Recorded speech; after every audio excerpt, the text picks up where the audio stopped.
NCP কোনো দল না, এনসিপিতে 10টা লোক নাই, এরা ইলেকশন করলে 250 ভোট পাবে না। এদেরকে ইউনূস সাহেব দল বানায় রাইখা বাংলাদেশে পেস লাগাচ্ছে ইউনূস সাহেবের স্বার্থ চরিতার্থ করার জন্য, জামাতের স্বার্থ চরিতার্থ করার জন্য এই ছেলেগুলাকে দিয়ে এই কাজগুলা করাচ্ছে। এনসিপি কিসের দল? আর ওই আমাদের দেশের রাজনৈতিক নেতারা এখন কিছু ওই 5 স্টার হোটেলে ডিনার আর লাঞ্চ খাওয়ার জন্য গিয়া ওই আলী রিয়াজের মিটিংয়ে বসে এনসিপির গুরুত্ব দিয়ে কথা বলে, এরা যায় কেন? গত 13 মাস ইউনূস সাহেব এমন জায়গায় দেশটাকে নিয়ে গেছেন, আমার মনে হয় না পৃথিবীতে এর চেয়ে কোনো অস্বস্তিকর, অনিশ্চিত কোনো দেশ, কোনো সমাজ আছে। এর চেয়ে অনিশ্চিত কোনো দেশ হইতে পারে না। আমি আপনার মরলে কোনো কোথাও বিচার আছে এটা আমার আর এখন জানা নাই। আপনি খুন হইলে কোথাও গিয়ে এফআইআর করতে পারবেন, এটা আর কোথায় এফআইআর করতে পারবেন আমি লয়ার হিসেবে বলছি, এটা মানুষ জানে না। আপনি অপমানিত হইলে, মব দিয়ে অপমানিত হইলে কেউ আইসা এই মবকে ফিরাবে, এটা মানুষ মনে করে না। মাঝে মধ্যে সামরিক বাহিনীকে দেখা যায় কিছু প্রতিরোধ করতে বা কিছু প্রতিকার করতে। এর চেয়ে দুর্ভাগা মানুষ ইউনূস সাহেবের আমলে এখন যে জায়গায় গেছে, আমি আস্তে আস্তে আমার ভাইকে বলছিলাম যে হাসিনার আমলে, স্বৈরাচারের আমল বলেন আর ফেসিস্টের আমল বলেন, হাসিনার আমলে নেতৃত্ব, ফেসিস্ট হইলেও স্বৈরাচার হইলেও একটা নেতৃত্ব ছিল, ওখানে গিয়ে বলা যাইতো যে আমি আমার এই দাবি। তো এখন কিছুই নাই। এখানে যা হচ্ছে সবটাই চক্রান্তমূলক হচ্ছে। এই দেশটা একটা আন্তর্জাতিক চক্রান্তের দাবা খেলার গুটি হিসাবে এই দেশটাকে এখন ব্যবহৃত হচ্ছে, এবং তার প্রধান নায়ক হইল জনাব অধ্যাপক মোহাম্মদ ইউনূস। আমার দেশের রাজনীতির ভাষা, আমার দেশের রাজনীতির ভাগ্য এখন চলে গেছে নিউ ইয়র্কে। বাংলাদেশে কোনো কথা নাই, আমরা সব এখান থেকে বসে আছে নিউ ইয়র্কে কে কি কথা বলে। ইউনূস সাহেব আজকে যে কথা বলল, আমি বলি না, আমাকে একজন ডাক্তার বলছে যে উনি আমেরিকাতে ভালো ভালো হসপিটাল আছে, ওনার মানসিক অবস্থাটার ব্যাপারে একটু টেস্ট করে আসতে ভালো হয়। এইগুলা কোনো কথা না। আমার কাছে কেন জানি মনে হয় যে একটা চক্রান্তকে, রাজনৈতিক চক্রান্তকে বাস্তবায়িত করার জন্য ইউনূস সাহেব গদিতে বসছেন, এবং সেই চক্রান্তের পিছনে আন্তর্জাতিক শক্তি, প্রধান শক্তি আছে, এবং দেশীয় শক্তি, সাবজেক্টিভ ফোর্স আছে। এই দেশে একটা কালো শক্তি যার নাম জামাত শিবির, যারা এদেশের মুক্তিযুদ্ধে বিশ্বাস করে নাই, মুক্তিযুদ্ধের বিরুদ্ধে যুদ্ধ করেছিল, এখনো তারা মুক্তিযুদ্ধ চায় না, এরা আছে এটার মধ্যে। এই দেশটাকে তারা রাখতে চায় না, এই দেশটার নাম তারা পরিবর্তন করতে চায়, এই দেশটার সংবিধান তারা পরিবর্তন করতে চায়, এই দেশটার মানুষের বিহেভিয়ার তারা পরিবর্তন করতে চায়, এই দেশের মানুষের সব কিছুকে, হাজার বছরের শিক্ষা, সংস্কৃতি, সাহিত্য, ইতিহাস সবকিছু পরিবর্তন করতে চায়। এবং এই মিশন নিয়ে, যে মিশনটাকে আমি বলি পৃথিবীর সবচেয়ে জঘন্যতম মিশন, সেই মিশনটা নিয়ে জামাত এখানে আসছে। তাদের 54 বছর আগের তাদের পিতৃপুরুষদের পরাজয়ের প্রতিশোধ নেওয়ার জন্য আসছে। সব ঘটনা এখানে চলছে। একদিক দিয়ে ইউনূস সাহেব বলতেছে ইলেকশন দেশে হবে না, আমি বলছি ইলেকশন দেশে ইউনূস সাহেবের অধীনে ইলেকশন হওয়া উচিত না। উচিত না নাকি হবে না? হবে না যদি বলি আপনি আমাকে বিতর্ক করতে পারবেন, তাহলে একটা লোক 50 বছর থাকতে চায় কেন? তার আকাঙ্ক্ষাটা কি? কিন্তু তিনি তো বারবার বলছেন যে ফেব্রুয়ারিতে নির্বাচন অবশ্যই হতে হবে। ওনার বলাটাকে কি বলবো আমি? এই দেশে একটা একদল মানুষকে কি বলা হয়? সকালে যে একরকম কথা বলে, একই মানুষ দুপুরে আবার অন্যরকম কথা বলে, রাত্রে আবার অন্যরকম কথা বলে, তাকে কি বলে? আমি ইউনূস সাহেবকে সেই কথাটা বলতে চাই না যে গ্রামে এদেরকে বাটপার বলা হয়। আমি এই কথাটা ইউনূস সাহেবকে বলতে চাই না। তো এত বড় মানুষকে আমি এই কথা বলবো কেন? কিন্তু ওনার কথা তো বিশ্বাস করে না বাংলাদেশের মানুষ। সাংঘাতিকভাবে এখন উনি অজনপ্রিয় বাংলাদেশে। উনি বলতেছে বাংলাদেশের সব মানুষ নাকি কিছু রাজাকারের বাচ্চারা ছাড়া তারা তো কেউ সমর্থন করে না, আর কিছু লাভে লুবে যারা আছে এইসব ছেলেপেলেরা, যারা আঙ্গুল ফুলে কলা গাছ ফুলে বট গাছ ফুলে জোড়া বট গাছ হইতেছে, 1 টাকা ছিল না 100 কোটি টাকা যাদের হয়েছে, তারা চায় ইউনূস সাহেব অনন্তকাল থাকুক। আর যারা দেখেন সচিবালয়টা কেমন করা হয়েছে, এটাকে যদি সচিবালয় বলেন তাহলে ভুল বলা হবে। এটা একটা ডাকাতির কেন্দ্র। এখানে একজন সচিব পরিবর্তন করতে নাকি 50 কোটি টাকা লাগে, একজন ডিসি পরিবর্তন করতে 10 কোটি টাকা লাগে, একজন ভালো জায়গাতে পরিবর্তন হইতে 20 কোটি টাকা লাগে। এই যে ব্যবসা শুরু হয়েছে, এইটা কোনোদিন ছিল না, এমনকি হাসিনার আমলেও ছিল না। এটা তো একটা, এই দেশটাকে ধ্বংস করা হচ্ছে। এই দেশে ইলেকশন হবে আপনি মনে করতেছেন? আপনি মনে করলে আপনার বিশ্বাসের প্রতি আমি কোনো আঘাত করব না, কিন্তু আমি বিশ্বাস করি না যে ইউনূস সাহেবের আমলে কোনো ইলেকশন হবে বা হওয়া উচিত। কারণ ইউনূস সাহেব হলো একটা পক্ষের মানুষ। অবাক লাগে। কোন জামাতের পক্ষের? জামাতের পক্ষের মানে কোন পক্ষের মানুষ? জামাতের পক্ষে? জামাতের পক্ষে, কিন্তু মাথার উপরে হাত রাখে আর কি, ওই যে ছেলে পেলে গুলা কি নাম এনসিপি। হ্যাঁ এনসিপি 23 বছরের ছেলের মাথায় হাত দিয়ে বলে তুই হবে বাংলাদেশের মানুষকে অপমান করার একটা সীমা থাকে, সীমাহীন। কিন্তু এনসিপি কিন্তু বারবার অভিযোগ করছে যে আজকেও তারা কথা বলেছে এনসিপি থেকে, যে এনসিপির মুখ্য সমন্বয়ক নাসিরউদ্দিন পাটোয়ারি তিনি বলেছেন কিছুক্ষণ আগেই যে নির্বাচন কমিশন আসলে বিএনপির বা কিছু দলের স্বার্থে কাজ করছে, তাদের সাথে বৈষম্যমূলক আচরণ করছে, যে কারণে তারা কিছু কয়েকজন কমিশনের পদত্যাগ দাবি করেছেন। আপনি বলছেন যে এনসিপির সরকার তাদেরকে পৃষ্ঠপোষকতা করছে, কিন্তু আমি এনসিপি কে যারা দল বানাইছে, যারা দল লইয়া, যারা জাতিসংঘে লইয়া যায়, আর হলো চক্রান্তকারী। এনসিপি কি? এনসিপি কে তো নিবন্ধনে দেওয়া হচ্ছে বলে এর মধ্যে আমরা দেখেছি যে এনসিপি কে দল হিসেবে নিবন্ধন দেওয়া হচ্ছে। এনসিপি কোনো দল না, এখন পর্যন্ত এনসিপি প্রমাণ করতে পারে নাই তারা কোনো রাজনৈতিক দল। এনসিপি কোনো দল না। এনসিপি তো 10টা লোক নাই, এরা ইলেকশন করলে 250 ভোট পাবে না। এদেরকে ইউনূস সাহেব দল বানায় রেখে বাংলাদেশে পেস লাগাচ্ছে ইউনূস সাহেবের স্বার্থ চরিতার্থ করার জন্য, জামাতের স্বার্থ চরিতার্থ করার জন্য এই ছেলেগুলাকে দিয়ে এই কাজগুলা করাচ্ছে। এনসিপি কিসের দল? আর ওই আমাদের দেশের রাজনৈতিক নেতারা এখন কিছু ওই 5 স্টার হোটেলে ডিনার আর লাঞ্চ খাওয়ার জন্য গিয়া ওই আলী রিয়াজের মিটিং এ বসে এনসিপির গুরুত্ব দিয়ে কথা বলে, এরা যায় কেন? এনসিপির মুখ্য সমন্বয়ক নাসিরউদ্দিন পাটোয়ারি বলেছেন বিএনপি ভারতের পক্ষ হয়ে কাজ করছে। আর্মি, বিএনপি, জাতীয় পার্টি। কি নাম বললেন? নাসিরউদ্দিন পাটোয়ারি। আচ্ছা, জি জি। তিনি বলেছেন বিএনপি ভারতের পক্ষ হয়ে কাজ করছে। আর্মি, বিএনপি, জাতীয় পার্টি এবং আওয়ামী লীগ এক পক্ষ হয়ে নাকি এখন কাজ করছে। আপনি তো বিএনপির একজন রাজনীতি করে এসেছেন, আপনার কাছ থেকে এটির প্রতিক্রিয়া জানতে চাই। আমি এখন বিএনপি থেকে সাসপেন্ডেড মানে তাও উত্তর দিতাম, কিন্তু এইসব ছেলেদের কথার উত্তর আমি দেব না। অন্য প্রশ্ন আছে আপনি? আমি এদেরকে কোনো রাজনৈতিক দল মনে করি না। এরা ঘটনা প্রবাহে এদেরকে আনছে জামাতে ইসলাম এবং ইউনূস আইনে এদেরকে সামনে ধরে রাখছে। এইসব ছেলেপেলের কথার কোনো উত্তর দিই না। আচ্ছা, আমরা তাহলে ডক্টর মোহাম্মদ ইউনূসের যুক্তরাষ্ট্রের সাংবাদিক মেহেদী হাসানকে দেওয়া সাক্ষাৎকার আমরা জানি যে বহু আলোচিত হচ্ছে। সেই সাক্ষাৎকারে তিনি বলেছেন আওয়ামী লীগ দল হিসেবে বৈধ, তবে তাদের কার্যক্রম সব সাময়িকভাবে স্থগিত করা হয়েছে।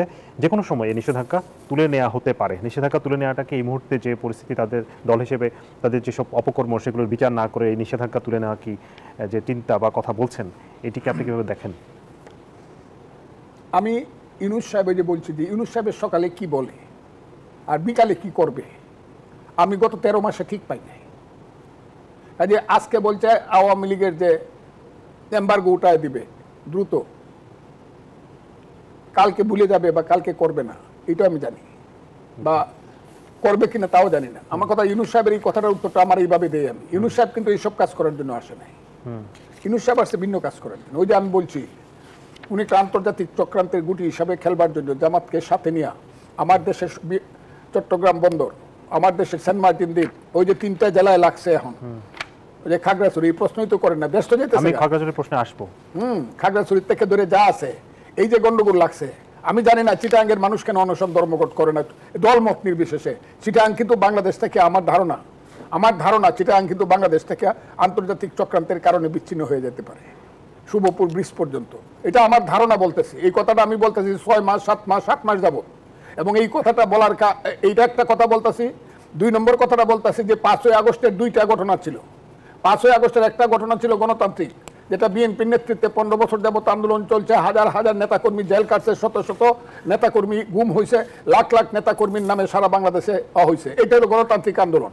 আর 5ই আগস্টের আরেকটা আন্দোলনের রূপ ছিল ওই যে পিছনে যারা বসেছিল অন্ধকারের শক্তি, তারা মনে করছিল 5ই আগস্ট আসতে পরে 54 বছর আগের প্রতিশোধ, 71-এর প্রতিশোধটা আমরা নিব এবং এটাকে পূর্ব পাকিস্তান বানাবো এবং এর নেতা হবে ইউনূস সাহেব এবং জামাত। এই কাজটা এখন বাংলাদেশে চলছে। এটা যদি বিএনপি না বুঝে, আমি বারবারই বলতেছি, এখন আজকে দেখলাম বিএনপির একজন নেতা যার দস্ততে আমাকে সাসপেন্ড করা হয়েছে, রিজভী সাহেব বললো যে সবকিছু জামাত দখল করে ফেলছে। এতদিন কিন্তু তারা, আজকে বলছি আজকে আমি যে কথাটা কেন বলতেছি, এই যুদ্ধটা কিন্তু ইলেকশন হবে কি হবে না যেটা আপনি আমার, এইটার যুদ্ধ না। This is not the principal contradiction of this country. বাংলাদেশের প্রিন্সিপাল কন্ট্রাডিকশন হলো বাংলাদেশ থাকবে নাকি এটা পূর্ব পাকিস্তান নামে বিদেশি একটা রাষ্ট্রের কাছে বন্ধকে চলে যাবে। এটা হলো মূল কন্ট্রাডিকশন। এটা না বুঝলে আমরা এখানে কোট গায়ে সুট গায়ে বসতে পারবো, হয়তো বা সুন্দর করে 5 স্টার হোটেল গিয়ে খাইতে পারবো, কিন্তু প্রতি মাসে মাসে আমাদের মেয়েদেরকে দিতে হবে যারা স্টিমার লাগায় বয়ে থাকে এদের কাছে ওদের আনন্দ করার জন্য। এটা যারা না বুঝবে এদের সাথে কথা কয়ে আমার কোনো লাভ নাই তো। ওনার তো কেন এসে মজা মজা কথা বলি আমরা, আর সব ভয়ে ভীত হয়ে থাকি। কেন কথা উঠে না যে কালকে পরশু আমি দেখছি সেন্ট মার্টিনে স্টিমার থেকে সৈন্যবাহিনী নামতেছে, কেন? কারা? আমি কেন 13 মাস যাবো সেন্ট মার্টিন দ্বীপে যাইতে পারি না বলেন আপনি? আমি কেন সাজেকে যাইতে পারি না? সাজেকে হাজার হাজার লোক গেছে, আপনিও হয়তো বা গেছেন সাজেক। এখন জানতো দেখি সাজেক আপনার ভিসা লাগবো বা পারেন কিনা জানতো দেখি। আমার দেশের একটা অঞ্চলে আমি যাইতে পারতেছি না, 2টা অঞ্চলে আমি যাইতে, কয়েকদিন পরে করবো চিটাং সিটিতে যাওয়া যেত না, ভিসা লাগবো। আমি বলতেছি দেশ এই জায়গাতে, ইলেকশনটা হলো সেকেন্ডারি ব্যাপার। যারা আমরা মনে করতেছি এমপি হবো, মন্ত্রী হবো, প্রধানমন্ত্রী হবো, সরকার হবো, হোক, কিন্তু দেশ থাকলে এই ইলেকশন, শুনেন, এই ইলেকশন কিন্তু 1862 থেকে শুরু হয়েছে। তারপরে কিছুটা গণতান্ত্রিক ইলেকশন হয়েছে 1809, 1816, 1823, 1909, 1916, 1923, 1927, 1937, যেখানে এসে শেরে বাংলা ফজলুল হক প্রধানমন্ত্রী হইল বাংলার। 1946 যেখানে এসে সোহরাওয়ার্দী মুখ্যমন্ত্রী হইল। পরাধীন দেশে প্রধানমন্ত্রী মুখ্যমন্ত্রী হওয়ার দাম কি? একটা প্রাইভেট সেক্রেটারি যে ইংলিশের, তার দাম হয়তো আমার প্রধানমন্ত্রীর চেয়ে বেশি ছিল, এগুলো জানেন না? এটা শেরে বাংলা ফজলুল হক লিখে গেছে না, যে আমি প্রধানমন্ত্রী হিসাবে একটা কথা যদি বলছি, আর যদি ব্রিটিশের সেক্রেটারি না করছে তো এই কাজটা আর হয় নাই। মন্ত্রিত্ব, প্রধানমন্ত্রী তুলে দেশ থাকলে অবশ্যই সার্বভৌমত্ব থাকাটা খুব জরুরি, এটা আমাদের ফার্স্ট প্রায়োরিটি। আমি একটু রতন ভাই, এটা যারা বুঝে না তাদের সাথে আমি আমাকে সবাই মিলে মারে ফেলেন। জি, আমি রতন ভাইয়ের কাছ থেকে এই প্রশ্নটা জানতে চাই যে রহমান ভাই যেটি বলছেন যে মানে দেশ একেবারে মানে শেষ হয়ে যাওয়ার মতো অবস্থা, যে থাকবে কি থাকবে না, এইরকম একটু আরেক সেকেন্ড আমার দেন, একটু খুব ছোট করে আমাদের সময়। একটা হলো যেখানে স্বরাষ্ট্রমন্ত্রী বলতেছে ইন্ডিয়ানরা এসে গেছে খাগড়াছড়িতে, বলছে কিনা? হ্যাঁ, স্বরাষ্ট্রমন্ত্রী কিন্তু আজকে আমরা স্বরাষ্ট্রমন্ত্রী বলছে কিনা এটা বলেন আপনি। তাহলে বিদেশিরা আমার দেশে আইসা পড়ছে আমার দেশ নিয়ে যাওয়ার জন্য, এখানে আমি কি করতেছি? জি, আমরা একটু শুনি, আমরা রতন ভাইয়ের কাছে, পরিস্থিতি কি আসলে এতটাই খারাপ? পাবলিক পারসেপশন বলে কিছু কথা আছে, সেই পারসেপশনটা তৈরি করে কারা? যারা ক্ষমতায় থাকেন তারা তাদের বক্তব্যের মধ্যে দিয়ে একটা পারসেপশন তৈরি করেন, অথবা প্রচার মাধ্যমে মানুষ যে তথ্যগুলো পায় তা থেকে তাদের একটা পারসেপশন তৈরি হয়। আর একটা পারসেপশন তৈরি হয় দীর্ঘদিনের অতীতের অভিজ্ঞতা থেকে। ফলে ফজলুল ভাই যেটা বলেছেন সেটা তার দীর্ঘদিনের অভিজ্ঞতা প্রসূত ফল চিন্তা থেকে তিনি বলেছেন। কিন্তু আমরা মনে করি একটা দেশের মানুষের আকাঙ্ক্ষাগুলো কে পূরণ করবে? আকাঙ্ক্ষা পূরণ করবে তো জনগণের প্রতিনিধিরা। জনগণের প্রতিনিধি কিভাবে আসবে? একটা হয় বিপ্লবের মধ্য দিয়ে আসবে, অথবা নির্বাচনের মধ্য দিয়ে আসবে। তো এই মুহূর্তে এখন কি বিপ্লবের দ্বার প্রান্তে দেশ? যদি এই অন্তর্বর্তীকালীন সরকার তাকে ক্ষমতা হস্তান্তর করতে হয়, তাহলে কি প্রক্রিয়া তিনি হস্তান্তর করবেন? নির্বাচন ছাড়া তার ক্ষমতা হস্তান্তরের আর কোনো পথ কি আছে? আচ্ছা, দেশের গুরুত্বপূর্ণ সিদ্ধান্তগুলো কোথায় নেওয়া হবে? কারা নেবেন? জনপ্রতিনিধিরা। তাহলে সেই নেওয়ার জায়গাটা কোনটা? সেটা হচ্ছে সংসদ। তাহলে একটা সংসদ নির্বাচন হতে হবে যেখানে জনগণের প্রতিনিধিরা এসে গুরুত্বপূর্ণ সিদ্ধান্তগুলো নেবেন। এই যে সাধারণ কথাটাকে এত জটিল করে তোলা হচ্ছে কেন? এবং আমাদের কয়েকটা ঘটনা, কালকে আবার মাদাগাস্কারেও আমরা দেখলাম একটা দুর্নীতি দুঃশাসনের বিরুদ্ধে একটা মানে জনগণের বিস্ফোরণ ঘটেছে। এই যে কয়েকদিন আগে যে নেপালে হলো, তারও আমাদের দেশের আগে যে শ্রীলঙ্কায় হয়েছিল, সেই দুই দেশ থেকে আমাদের কোনো শিক্ষা নেওয়া হয় নাই। আমাদের 3 বছর আগে যে ইয়েতে হয়েছিল তিউনিশিয়া, সেখান থেকে কোনো শিক্ষা নেওয়া হয় নাই। তিউনিশিয়ায় অভ্যুত্থানের পরে যখন আবার ডানপন্থী ধারায় দেশ চলে গিয়েছে, দেশটা একদম মানে ছারখার হয়ে গেল। বরঞ্চ এখন মানুষ বলছে আগের চেয়ে তো আরও খারাপ অবস্থায় পড়ে গেলাম। আগের যে দুর্বৃত্ত শাসক ছিল তার চেয়ে দেখি এরা আরও অনেক বেশি দুর্বৃত্ত হয়ে যাচ্ছে। আর তার ঠিক উল্টাটা দেখুন শ্রীলঙ্কায়, এই দুর্নীতি দুঃশাসন টাকা পাচার মেগা প্রকল্পের নামে মেগা লুটপাট, তার বিরুদ্ধে যে অভ্যুত্থান হলো, অভ্যুত্থানের পরে তারা কি করলো? তারা কিভাবে মুদ্রাস্ফীতি কমিয়ে আনলো, বিদেশি ঋণগুলো পরিশোধ করার চেষ্টা করলো, যে সমস্ত অনাবশ্যক প্রকল্প ছিল সেগুলো যেমন বন্ধ করলো। পাশাপাশি ছোট্ট একটা ঘটনা যেটা আমাদের সবার চোখের আড়ালে চলে গেছে, ওই অভ্যুত্থানের পরে প্রধানমন্ত্রী যিনি ছিলেন তিনি বিদেশ সফরে গিয়ে রাষ্ট্রীয় সফরের চাইতে ব্যক্তিগত সফরে কিছু টাকা খরচ করেছিলেন, খুব কম, শ্রীলঙ্কার টাকায় 80 কোটি রুপি। এই টাকা খরচ করার অপরাধে তাকে গ্রেপ্তার এবং জেলে পাঠানো হয়েছে, যে আপনি একজন রাষ্ট্রের প্রধান হিসেবে ব্যক্তিগত খরচে টাকা খরচ করতে পারেন না, ব্যক্তিগত সফরে টাকা খরচ করতে পারেন না। দৃষ্টান্ত তারা দেখালো। আমাদের এখানে কি হলো? আমাদের কতজন লোক জাতিসংঘে যাওয়া দরকার তা কি আমরা ঠিক করেছি? তারা গিয়ে কি করছেন? এটা একটা দিক। পাশের দেশ নেপালের একটা ঘটনা দেখেন, নেপালের একটা অভ্যুত্থান হলো, অভ্যুত্থানের পরে নেপালের প্রধানমন্ত্রী বললেন 6 মাসের মধ্যে নির্বাচন হবে, এবং অভ্যুত্থানের পরে অভ্যুত্থানকারী ছাত্র জনতা কী করলো? তারা পরের দিন এসে রাস্তাঘাট পরিষ্কার করলো এবং তারা বললো যে আমাদের ভেতরে যারা এই চাঁদাবাজ দুর্নীতিবাজ ঢুকেছে এরা আমাদের লোক না, এবং তাদেরকে বের করে দিল। আর আমাদের এখানে 1 বছরে প্রফেসর ইউনূসের স্নেহে যারা আছেন তাদের নামে কি অভিযোগ তাদেরই নাই? অনেকে আসলে দুর্নীতি বা নানা তাহলে এখানে দেখুন আমাদের শিক্ষাটা কোথা থেকে নিলাম? মানে বিএনপি কে বলা হচ্ছে যে সরকার গঠন করবে, তার প্রতিদ্বন্দ্বী জামায়াত, যেটি যারা একসময় আপনাদের সাথে মানে বিএনপির সাথেই একসময় দীর্ঘদিন জোটবদ্ধ ছিল, তাদেরকে সবচেয়ে বড় ইয়ে, মানে তারা বেশ ভালো 30% বেশি ভোট পাবে এমন আশা করা হচ্ছে। কি বলবেন এটা? আমি আপনাকে বলি, ভোটটা আপনি বলতেছেন বিএনপি আর জামাতের মধ্যে হবে, দুই ভাগে হবে। এক ভাগে থাকবে বিএনপি, তাদের সাথে কিছু দল থাকবে, আর জামাতের সাথে ওই ইসলামিক দলগুলো থাকবে। এই কথাটাই তো আপনি বলছেন। আমি বলছি এটা কোনো ভোট না। এই ভোটে সেন্টারে যাবে ম্যাক্সিমাম 10 থেকে 12% লোক, যেটা 14 সনে গেছে, 18 সনে গেছে, 24 সনে গেছে বিএনপি ভোটে না যাওয়ার কারণে। আর যদি জামাত আর বিএনপি আর জামাতের মধ্যে ইলেকশন হয়, ম্যাক্সিমাম 10 থেকে 12% লোক ভোটে যাবে। এর অর্থই না যে যাবে না কেন, মানুষের মধ্যে এই ব্যাপারে কোনো ইন্টারেস্ট হবে না। এখানে মুক্তিযুদ্ধের পক্ষের একটা দল থাকতে হবে। বিএনপি মুক্তিযুদ্ধের বিরুদ্ধের দল আমি বলছি না, কিন্তু রিয়েলি বাঙালি জাতীয়তাবাদী মুক্তিযুদ্ধ, যেটা 71-এর মুক্তিযুদ্ধ কেন্দ্রিক মুক্তিযুদ্ধের পক্ষের একটা রাজনৈতিক শক্তি থাকতে হবে। এটা আওয়ামী লীগ না, আবারও বলতেছি, এটা আওয়ামী লীগের কথা আমি বলছি না। এখানে আসতেই হবে। কার কথা বলছেন? আসতেই হবে, এবং সেই শক্তি, তিনটা শক্তি মিলে যদি ভোট হয় তখন ভোট হবে। সেই শক্তিটা কারা? হ্যাঁ, সেই শক্তিটা কারা? আমি তো বললাম মুক্তিযুদ্ধের পক্ষের শক্তি উনি আছে না। আচ্ছা, ওনারা তো করবেন অবশ্যই আছে। আমি অন্য একটা দল করি, বিএনপি করি, আমার কথাটা বুঝেন। যদিও এখন সাসপেন্ডেড, আরো মানুষ আছে না, মুক্তিযোদ্ধারা আছে না, তাদেরকে তো আপনি ওই রিপোর্টার্স ইউনিটিতে গিয়ে একটা বক্তব্য দিতে আপনি 7 জনকে ধরেন সন্ত্রাসীদেরকে দিয়া দেন, আবার তাদেরকে সন্ত্রাসী মামলায় তাদেরকে দিয়া দেন। আপনি তাদেরকে কোনো চান্স দিচ্ছেন না। 1, 2 হইলো, আপনাকে খুব ক্লিয়ারলি বলি, ওই যে পিআর সিআর এইগুলা কিছু না।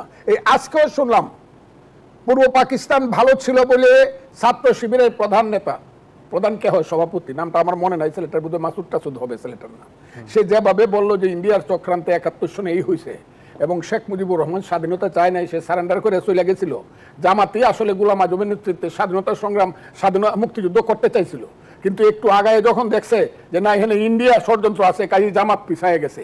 এই যে রাজনীতির কথা বলা, এই যে মুক্তিযুদ্ধের কথা বলা, এই কথাটা বলা, কাজটা করার জন্য পিআর সিআর ডিআর এইসব আন্দোলন হচ্ছে, যাতে বাংলাদেশ না থাকে। না হলে পৃথিবীতে কোথাও পিআর কেন্দ্রিক কোনো ইলেকশন নাই, 2-3টা দেশ ছাড়া, কিন্তু 212টা দেশে পৃথিবীতে গণতন্ত্র আছে। ইভেন তারা যে পাকিস্তান, তাদের যে খালাতো ভাই বা আপন ভাই বা বড় ভাই, সেই দেশেও কিন্তু পিআর নাই। আর পিআর যদি তারা করতে হয়, সংবিধানে নাই।